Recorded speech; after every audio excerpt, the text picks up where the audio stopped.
ఖమ్మం జిల్లాలో బాలికపై జరిగిన దారుణ ఘటన దేశవ్యాప్తంగా తీవ్ర ఆందోళన కలిగిస్తోంది. ఈ నేపథ్యంలో జాతీయ మానవ హక్కుల కమిషన్ ప్రతినిధులు హైదరాబాద్లోని నిమ్స్ ఆసుపత్రిలో చికిత్స పొందుతున్న బాధిత బాలికను పరామర్శించారు. బాలిక ఆరోగ్య పరిస్థితిపై వైద్యుల నుండి పూర్తి వివరాలు తెలుసుకున్న కమిషన్ చైర్పర్సన్ విజయభారతి బాధిత కుటుంబానికి న్యాయం జరిగే వరకు కమిషన్ అండగా ఉంటుందని హామీ ఇచ్చారు. ఘటనా స్థలాన్ని కూడా పరిశీలించి సమగ్ర నివేదికను సిద్ధం చేసి తదుపరి చర్యలు తీసుకుంటామని వెల్లడించారు.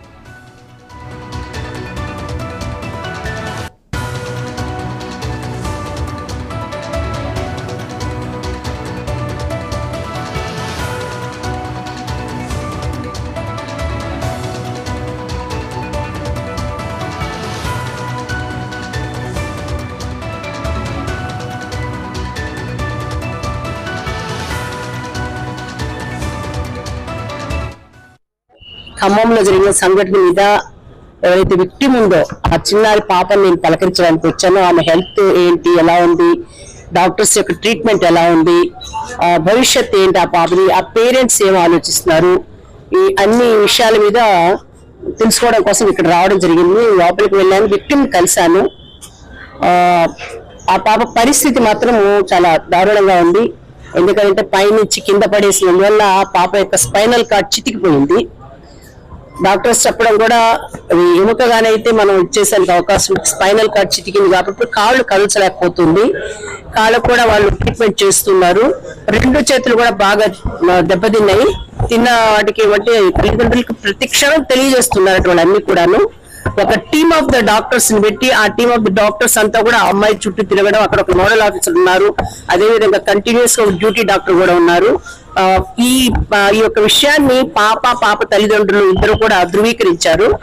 సో అమ్మాయికి జీవిత సమస్య అనే విషయాలు వచ్చేసరికి మాత్రము రాబోయే రోజులు ఎలా ఉంటుందో ఏమో అని చెప్పేసి తల్లి ఒకవైపు ఏడుస్తుంది, పాప భయకంపితురాలుగా ఉంది. ఈ రోజు కూడా పాప చాలా భయంగానే ఉంది. జరిగిన సంఘటన చాలా స్పష్టంగా చెప్తుంది పాప. సో ఇప్పుడు నాకు ఉన్నటువంటి డౌట్ ఏంటంటే, ఏదైతే ఖమ్మంలో ఆ బిల్డింగ్ ఉందో బిల్డింగ్ ఒకసారి చూడాలి.